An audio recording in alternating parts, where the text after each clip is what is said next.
భారతీయ సాయుధ దళాలు ప్రపంచంలోనే అత్యంత కఠినమైన భౌగోళిక పరిస్థితుల్లో దేశ సరిహద్దులను రక్షించే అజేయమైన సైన్యంగా గుర్తింపు పొందాయి. హిమాలయాల మంచు శిఖరాల నుంచి రాజస్థాన్ ఎడారుల వరకు, ఈశాన్య రాష్ట్రాల దట్టమైన అడవుల నుంచి హిందూ మహాసముద్ర జలాల వరకు భారత జవాన్లు అప్రమత్తంగా డ్యూటీ చేస్తున్నారు. ఆధునిక యుద్ధ తంత్రంలో కేవలం సైనికుల శౌర్య పరాక్రమాలే కాకుండా వారి చేతుల్లో ఉండే స్మాల్ ఆర్మ్స్ అంటే రైఫిళ్లు, గన్లు, పిస్టళ్లు, స్నైపర్ ఆయుధాలు కూడా కీలకమైన పాత్ర పోషిస్తాయి. భారత సైన్యం, para special forces, central armed police forces, వివిధ రాష్ట్రాల పోలీస్ విభాగాలు ప్రపంచంలోని అత్యుత్తమ దేశాల నుంచి సేకరించిన, స్వదేశీయంగా అభివృద్ధి చేసిన వైవిధ్యభరితమైన ఆయుధ సంపత్తిని ఉపయోగిస్తున్నాయి. భారత రక్షణ బడ్జెట్ మోడీ ప్రభుత్వానికి ముందు, ఆ తరువాత ఆయుధ సేకరణలో వచ్చిన మార్పులు, మేక్ ఇన్ ఇండియా ఆయుధ విప్లవం, వివిధ భద్రతా విభాగాల్లో ఆయుధాల పంపిణీ శాతం, అలాగే అంతర్జాతీయ ఆయుధ మార్కెట్ సమీకరణాలు నేడు దేశ రక్షణ వ్యవస్థను పూర్తిగా మార్చేశాయి.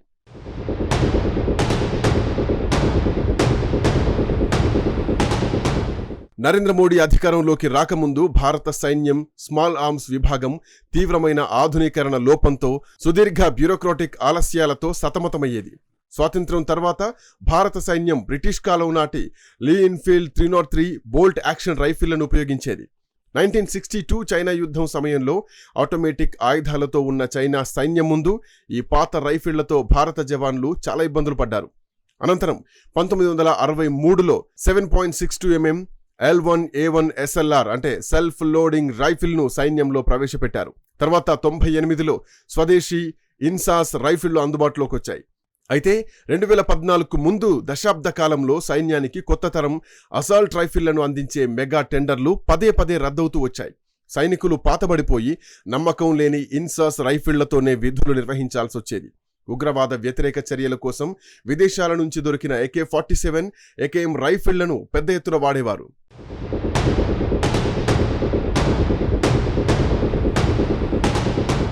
రెండు 2014 తర్వాత మోదీ ప్రభుత్వం fast track procurement, make in India విధానాలతో ఈ పరిస్థితిని పూర్తిగా మార్చింది. రక్షణ రంగంలో అత్యవసర కొనుగోళ్లకు సైన్యానికే నేరుగా అధికారాలు ఇవ్వడంతో సరిహద్దు రక్షణ సమీకరణాలు వేగంగా మారిపోయాయి. పాత ఇన్సాస్ రైఫిళ్లను క్రమంగా పక్కనబెట్టి ఫ్రంట్ లైన్ జవాన్ల చేతుల్లో ప్రపంచ స్థాయి అత్యాధునిక బ్యాటిల్ రైఫిళ్లు అందించబడ్డాయి. రష్యాతో జాయింట్ వెంచర్ ఒప్పందాల ద్వారా ఆయుధాలను కేవలం దిగుమతి చేసుకోవడం మాత్రమే కాకుండా వాటిని భారత్లోనే తయారు చేసే స్థాయికొచ్చాం.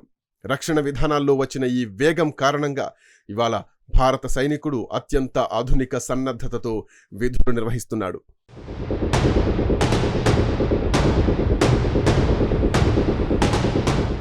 ఆత్మనిర్భర్ భారత్ కార్యక్రమం భారత రక్షణ రంగంలో ఒక కొత్త స్వదేశీ ఆయుధ విప్లవానికి నాంది పలికింది. విదేశీ ఎగుమతులపై పూర్తిగా ఆధారపడకుండా స్వదేశీ R&D సాంకేతికతతో అనేక ఆధునిక ఆయుధాలు రూపుదిద్దుకుంటున్నాయి. భారత్, రష్యా భాగస్వామ్యంలో ఉత్తరప్రదేశ్లోని అమేథీలో తయారవుతున్న AK-203 అసాల్ట్ రైఫిళ్లు భారత బలగానికి కీలకం కానున్నాయి. 7.62 x 39 mm క్యాలిబర్తో పనిచేసే ఈ రైఫిల్ 400 నుండి 800 మీటర్ల వరకు సమర్థవంతంగా పనిచేస్తుంది. ఇసుక, బురదలో కూడా జామ్ అవ్వకుండా పనిచేయడం దీని ప్రత్యేకత. DRDO అభివృద్ధి చేసిన ఉగ్రం రైఫిల్, అలాగే JVPC కార్బైన్ కూడా స్వదేశీ ఆయుధ విప్లవానికి నిదర్శనాలు. ASMI సబ్మెషిన్ గన్ భారతదేశపు తొలి స్వదేశీ 9mm మిషన్ పిస్టల్గా గుర్తింపు పొందింది. ప్రైవేట్ రంగంలో SSS డిఫెన్స్ వంటి సంస్థలు P-72 అసాల్ట్ రైఫిళ్లు, సాబేర్, అలాగే వైపర్ స్నైపర్ రైఫిళ్లను తయారు చేస్తూ ప్రపంచ ప్రమాణాలను అందుకుంటున్నాయి.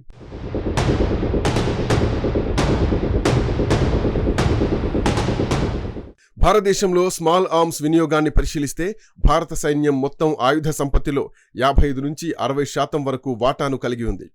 SAG 71-6I, AK-203, INSAS, Negev NG7, అలాగే సాకో TRG-42 వంటి ఆయుధాలు ప్రధానంగా వినియోగంలో ఉన్నాయి.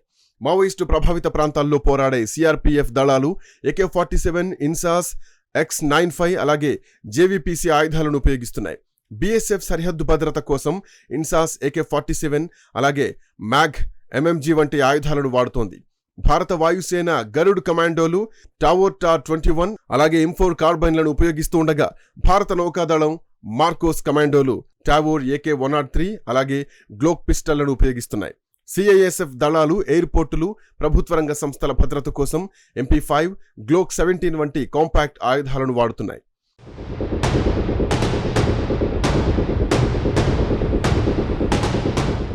స్వదేశీ అభివృద్ధితో పాటు ప్రపంచంలోని అత్యుత్తమ ఆయుధాలను కూడా భారత్ సేకరిస్తోంది. అమెరికాకు చెందిన SIG సోర్ కంపెనీ తయారు చేసిన SIG 71-6I battle rifle 7.62x51 mm NATO క్యాలిబర్తో పనిచేస్తూ 500 మీటర్లకు పైగా సమర్థవంతమైన రేంజ్ను కలిగి ఉంది.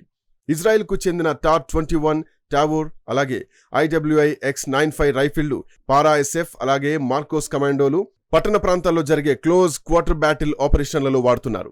బారెట్ M95 anti material sniper rifle 50 క్యాలిబర్తో పనిచేస్తూ 18 మీటర్ల వరకు లక్ష్యాన్ని ఛేదించగలదు. ఫిన్లాండ్కు చెందిన సాకో TRG-42, ఇటలీకి చెందిన బెరెట్టా స్కోపియో స్నైపర్ రైఫిళ్లు అత్యంత ఖచ్చితంగా పనిచేస్తాయి. ఇజ్రాయెల్ తయారీ Negev NG-7 light machine gun నిమిషానికి 600 నుంచి 700 రౌండ్లు కాల్చగలదు.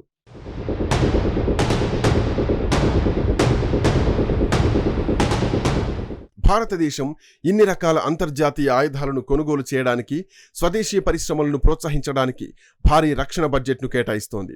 2026-27 ఆర్థిక సంవత్సరానికి భారత రక్షణ బడ్జెట్ సుమారు 6.21 లక్షల కోట్లకు చేరింది. ఇది దేశ GDPలో దాదాపు 1.9% సమానం. ఇందులో కొత్త ఆయుధాల కొనుగోలు, ఆధునీకరణ కోసం సుమారు 172,000 కోట్ల రూపాయలు కేటాయించబడ్డాయి. ప్రభుత్వం ప్రస్తుతం రక్షణ కొనుగోలులో ఎక్కువ భాగాన్ని స్వదేశీ కంపెనీల నుంచే చేయడానికి ప్రాధాన్యమిస్తోంది.